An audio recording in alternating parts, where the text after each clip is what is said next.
Judy, who was 32 years old, and I were married for 2 years. I am 37 years old. After one specific phone call that changed everything, our relationship worsened. It all started while watching football match highlights in the living room. The ringing of Judy's phone interrupted the game commentary. The constant interruptions were getting on her nerves.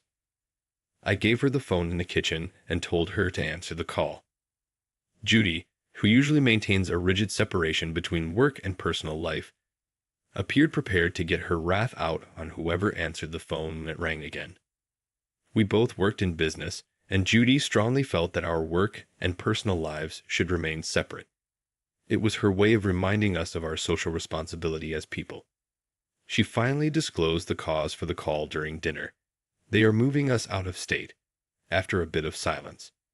She remarked, I was surprised and wondered why and where the transfer would happen.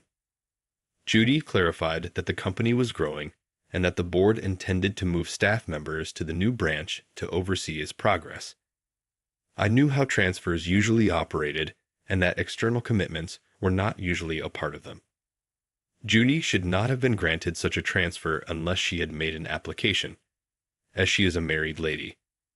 When I asked her about it, she said she hadn't applied and had even initially turned down the offer. However, she finally acknowledged that the move came with a promotion. It turned out that Judy, whom I respected for her drive, had spent the last year putting in much effort to advance. She had made additional effort, volunteered, and made sure her 7-person team worked well together. She had been working hard for this promotion, but it came with an unforeseen cost, a job relocation that would completely change our lives. Judy's pay doubled, and she got a lot of extra bonuses and perks. Even though she had made money, I knew that her real goal was to go up the corporate ladder, so when it came time to decide whether to accept the job transfer, that drove her. Judy turned to me for advice, and although I was conflicted, I didn't want to hold her back, so I chose to be supportive and tell her that I would stand by her decision. Little did I know that this choice would lead to unforeseen challenges in my mind. People with long-distance marriages successfully maintain their relationships despite distance, but I hadn't seen it firsthand. Judy's eyes lit up with excitement, and I convinced myself we could make it work. I thought back to friends who had traveled for work and spent extended periods apart from their families, and they had strong marriages. However, looking back, I wondered if I had a voice. Judy never gave me Judy thanked me often throughout the evening for my understanding, but I felt a wave of annoyance wash over me. She gently manipulated the situation to get me to choose that would benefit her. She had set me up, and while I was irritated, her enthusiasm made me feel less hostile after she left. After finalizing the arrangements, we talked about how to keep the marriage afloat. Judy receiving 5 days off every month and making calls daily looked like sensible options. I trusted Judy's goal-oriented demeanor and didn't consider the possibility of adultery until she boarded the plane. As the distance between Judy and me increased, our phone chats grew closer, and I found myself learning more about her life than when we had lived together originally. I had no idea that our marriage had all but died. I had made the proper decision by putting her aspirations ahead of my immediate demands. At least until Judy called one morning 2 months ago to postpone her flight back to Michigan, we were doing OK. Due to her company's poor quarterly performance, she had to concentrate on finding qualified candidates for administrative positions. I got it and didn't mind because I was about to close a big deal that would give me more freedom at work. I got $1 million in return for this contract, which allowed me to spend as much time as I wanted with Judy. I wanted to surprise her once the agreement was finalized, so I kept it a secret. I needed to be completely focused and at my best to accomplish this. We texted back and forth on WhatsApp, but only spoke on the phone for a while. I had not had a meaningful chat in a long time, but was preoccupied with closing the deal. A mutual friend accused me a few days ago of being manipulative and heartless. I no longer regard myself that way now that I know what transpired. I feel more like a victim than anything. I'm telling you the tale to clarify how Judy and I interacted while the sale was finalized. I experienced the thrill of a significant discovery. I was almost ready to join the Elite 10 in America that night. While I waited for confirmation, I scrolled through my phone and wanted to call Judy. It took all of my willpower not to. I tried to tell her about the past week's events and how our lives were about to change. Instead of calling Judy immediately to tell her about our planned trip to Paris, I surprised her with all the details. I had carefully planned everything. The tickets, the hotel, the activities, everything. Revealing the information and seeing her joy, though, I found a photograph that broke my heart as I was scrolling through her WhatsApp tail. Judy was holding Henry, a tall man with olive skin, brown hair, and blue eyes who looked no younger than 35. Judy had recruited Henry as her first employee when she first started working, and she needed his experience. The image's caption says, "Dark times reveal angels are sinking." I was overcome with a feeling, and I should have known something wasn't right. Even though I wanted to tell her immediately that the deal went through, I didn't.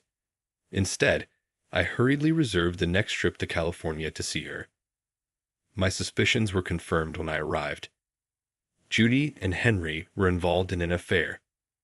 Determined to confront her, I pretended to be a surprise visitor and called her Michigan-based employer to find out where she was. Luckily, the person answering the phone was a familiar friend, and I talked her out of telling Judy that I had arrived during the journey. I mentally ran through several possible outcomes, wondering how Judy would respond when I told her about the arrangement.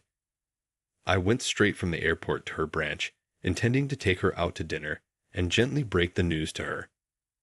However, I was told that Judy hadn't shown up for work that day, so I had to take an Uber to my given address. I was also concerned when the receptionist revealed that Judy was married, so I didn't press the issue further out of respect for her desire to keep her private life private after climbing 4 flights of stairs. Just before I was going to knock, I stood in front of Judy's apartment door, hiding a bunch of flowers behind my back. My wife was moaning and saying things like, "Keep going." It dawned on me like a ton of bricks.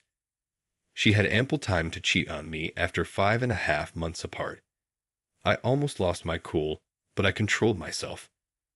After leaving her flat, I drove back to her office, telling the receptionist not to tell anyone about my visit.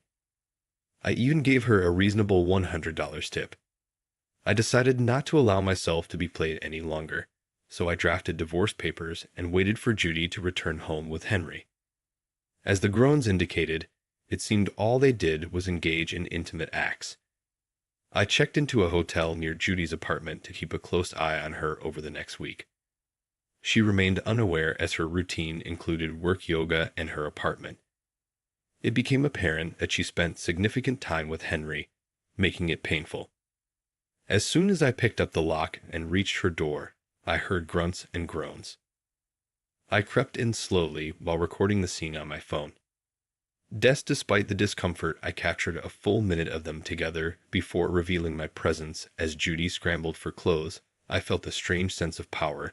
The experience was heart-wrenching, but the pain in her face when I told her I would share the video with her coworkers and family if she didn't sign the divorce papers made it somewhat gratifying. She pleaded for forgiveness, promising to resign and seek therapy. But I was repulsed by her every image of Henry with her made me sick, and I refused to entertain her pleas for forgiveness. I served her the divorce papers as soon as I could after receiving the signed divorce papers from Judy. She claimed to have resigned from her job. However, that didn't deter me from taking a drastic step, sending the video of her infidelity to her parents. I wanted them to witness the actions of the child they raised. The pain and betrayal I felt pushed me to expose the truth to those closest to her. It was a decision fueled by a mix of hurt anger and a desire to ensure the consequences of her actions extended beyond our relationship. A few weeks after my return from the Dominican Republic, Judy showed up at my door, pleading for forgiveness and to be taken back. It was funny to watch her in such a vulnerable state. The video became a way for me to make her face the consequences of her choices, not just within our marriage, but in the eyes of her family as well. The aftermath of exposing Judy's infidelity had some satisfaction in watching her relationship with her parents crumble. But beyond that, It seemed like I hadn't achieved much. Her eyes were huge and swollen, suggesting that she had either been crying a lot or maybe using drugs. Her emotional state didn't change my opinion, though. I knew there wasn't much I could do to help her because she was already so upset. After Henry let her into the house, attention turned to the man she had cheated on me with. She suggested that I was thinking twice about getting a divorce.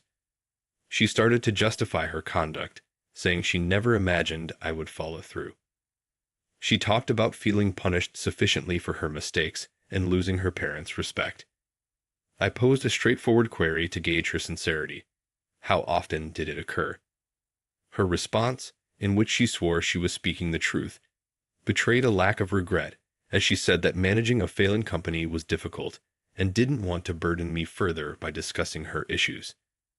Her justifications astounded me, especially in light of how easily she had lied before me, which reminded me of my father's conviction that it was almost impossible to lie when looking someone in the eye. I felt deceived and couldn't believe there might have been no truth in our relationship.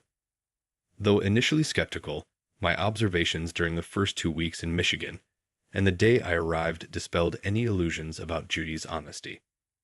As for Henry, I had no information on him, learning that he was married, which infuriated me, but I remained composed. I saw an opportunity to extend my revenge, not only to hurt Judy, but also to hold Henry accountable for his actions. Henry could not escape the consequences of his betrayal despite my acting abilities, which were nowhere near Oscar-worthy. Judy appeared excited to tell me anything and anything, even falsehoods regarding Henry's purported manipulation of her. Weaving her out and requesting some time, I was sure she had no idea I was baiting her. I forwarded the damning footage to all those acquainted with her, even her coworker, who was an office receptionist.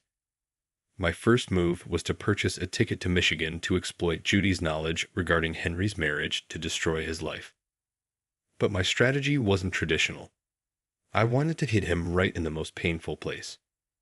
I rented a studio near Henry's house and watched him from a distance, waiting for the appropriate opportunity to sneak in footage of his extramarital encounters around the office. I will watch his life fall apart and see how his wife responds. The wife of Amy Henry was stunning, with long, luscious blonde hair, storm gray eyes, and a beguiling smile. Despite my ulterior intentions, I found myself changing my mind, even though my original plan was to trick her into having an affair so I could brag to her husband. I thought Amy was a friendly and compassionate person. Our interactions evolved from roadside hellos to coffee dates arranged via chance collisions. I discovered a great deal about her throughout that process, and for a few days, I even forgot about the original revenge scheme that had sent me to Michigan. I began to see less of Henry for a while, and our relationship appeared easy to preserve.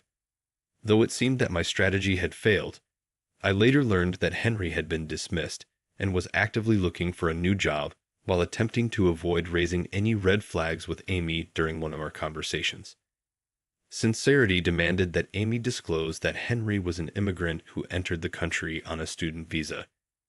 She also talked candidly about her marital problems, describing how her spouse had cut off contact with her until roughly 2 months ago when their circumstances unexpectedly changed, and she was unaware of it. Amy's statement made it apparent that she and Henry hadn't been married for up to 3 years, indicating that he wasn't a citizen, even though he had sought a green card. Unknowingly, Amy had given me enough information to ruin Henry. I recognized a chance to use this knowledge. I told Amy everything because I needed her to turn against her husband. At first, Amy was naturally upset with me for lying, but she gradually got over it. I played the video for her and described how their acts haunted my dreams. Thankfully, Amy was easily persuaded. We spent the next hour organizing her confrontation with Henry without my presence to watch the scene. I made sure he understood that everything horrible that was happening to him was my fault. Henry was reportedly in danger of being deported back to his own country when I last heard. I can say now that I'm satisfied with myself.